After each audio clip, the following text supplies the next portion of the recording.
Okay, I want to...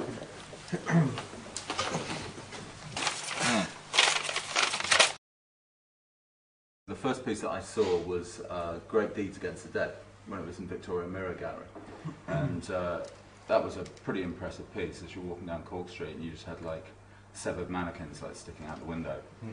But when you started doing that work, the mannequin work, the reason for working with mannequins at that time, it seemed to incorporate in itself this kind of notion of a media. It was, you know, there was an understanding of how that work was interpreted. You know, it was already available. We didn't want to make anything ourselves. Mm-hmm. We wanted to use what was already freely available and already a part of our kind of cultural consciousness. I mean, mannequins are kind of a really bad standing for real people. Yeah. And they bring with them a lot of kind of other interests. Instead of producing a work of art that had some kind of origin to it, we already used things that were kind of prefabricated. I think. Yeah. So in order to actually kind of replicate a Goya work and diffuse all of the expressionist value in the work, we decided to take something that had a kind of an inert cultural value to produce a work of art that also had an inert cultural value. Yeah, it had it has a sort of seductive gloss over the top of it. I mean, that was one of the things that worked. I mean, you had something which was so, you know, in your face, really violent, but at the same time it was also, you know, the attention to detail was so exact that, you know, it's something that was very attractive. Yeah, I mean, the work sells violence as Yeah. as a shop dummy sells, you know, he sells clothes. Yeah, exactly. With the first work, you chose to work with Goya. Obviously, the etching series of the Disaster of War. The reason that you started to work with Goya, or you started to look at Goya's work, I mean, that must have been going on for some time, was? He was dead and he couldn't complain. No, I mean, Goya represents the first modern artist who moves away from, you know, allegiance to the church, I mean, in terms of kind of the expressive, individual, heroic artist. Mm-hmm. You know, one of the pervading views of Goya is that he represents some kind of notion of, you know, a representation of atrocity. And there's a moral reading of the work which is based upon the idea that, you know, that it does kind of adequately express this notion of the kind of the transcendent, you know, conditions of humanity being assailed by kind of violence and atrocity. Whereas in actual fact, when you look closely at the work, it ponders a little too closely in the violence. It enjoys it too much. It enjoys the violence, and really it starts to demonstrate the fact that any kind of moral or ethical system is based upon a demonstration or a transgression of those very prohibitions that kind of construct the law. So it shows that, you know, the law in itself, in order to actually kind of be compelling, has to be represented as though it's been transgressed. Mm-hmm. You know. And you used to talk about that early work as being like pleasurable disgust, that people would find pleasure from, you know, that kind of aspect of the work, and that's the kind of the duality, I suppose, of when you look at the work.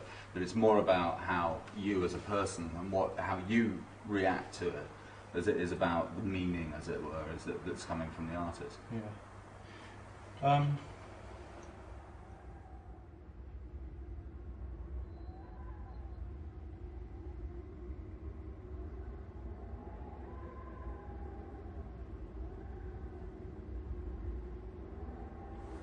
As the work goes out, its meaning is as much, you know, inscribed in the way that it's received as anything else. Yeah, I mean, the media sets the stage for the melodrama. It produces all of the values, all of the intensities that are required for people to kind of have, you know, semi-religious moral feelings. Yeah. It was important with the Chapman family collection that people, when they looked at it, they weren't quite sure whether it was real, whether it wasn't, and it was only afterwards that they actually picked up on the McDonald's iconography that was running throughout it. It was a side swipe at Braque, the kind of start of modern art, but at the same time it was kind of McDonald's, burgers. Yes. No, yes, there was definitely an attempt to kind of dissimulate the meaning of the work in a kind of sneaky way. Yeah, but it played in two ways. I mean, Yeah. one, it played on art level in terms of, you know, like the history of art, Yes. as it were, and the other, and it kind of turned that on its head. It played on all of the assumptions about kind of colonial guilt, about all of the assumptions about how ethnographic art is represented. It's produced in countries absolutely bathed in sunlight and then kind of stolen and drawn back into cultures, and where it's put into little dark rooms to To animate the pathology by to accentuate the darkness. Yeah, but don't do it with that. Sorry. It was funny that at the same time you had the Aztec show going on at the Royal Yeah. Academy, you know, which was almost lit Well, we in a made very that as similar well. way. You made that. Yeah. I wouldn't be surprised. But I didn't notice the McDonald's. No, there was no McDonald's, it was all Burger King. Burger. You were saying also that you work with, you know, like kind of outmoded means of production, you know? So if So you're we can't working with amort- etchings, No. or if you're working with, no. No, the point is that one of the problems with the notion of modern art, and exemplified by conceptual art, and maybe incurred by Duchamp, who was a kind of a complete bourgeois dilettante, was that Right. what he presented was this kind of, you know, this kind of allergy to work, allergy to the notion of work, that a work of art should be something about a kind of, almost a kind of a decadent aristocratic activity that shouldn't have any kind of basis in the kind of the, you know, the filthy material activity of labour. It's like a Yeah, presentation. well, it's a presentation rather than No, but it a just- manufacture. No, but it kind of attempts to avoid the muckiness of labour, of industry. He was trying to kind of produce this kind of essentially metaphysically high order activity that kind of, you know, that somehow saved art or rescued art from the kind of just the mere drudgery of shit. You know, and so one of the points that one of the reasons that we decide to actually make work and we don't have other people make it for us is to kind of reinstate the notion that work is something to do with labour, that it attains its meaning through the meaning of its production, not through some kind of mystical kind of metaphysical value. It's not about some kind of, you know, so it doesn't kind of attain its meaning through some investment in religion. Another point is that if there's any meaning to the notion of conceptual art, it's because it makes a reversal between the virtuosity of the handling of materials and technique to the virtuosity of thinking. That supposedly conceptual art is supposed to represent, is supposed to demonstrate a shift into a kind of a thinking of the philosophical conditions of making art. And what seems to be obvious is that so many artists who are supposedly conceptual artists couldn't kind of tell their arse from their elbow in terms of articulating the appropriate discourse. So while much conceptual art looks as though it kind of engages or apprehends a philosophical discourse or a kind of a conceptual discourse, it's kind of just humanised pulp. It just becomes a kind of an aesthetic idiom, a kind of, you know, it becomes tyrannic and despotic, but without, it, you know, becomes an advert for good ideas without kind of any intellectual articulation. Sure. Hell was definitely one of the best pieces that came out, I think.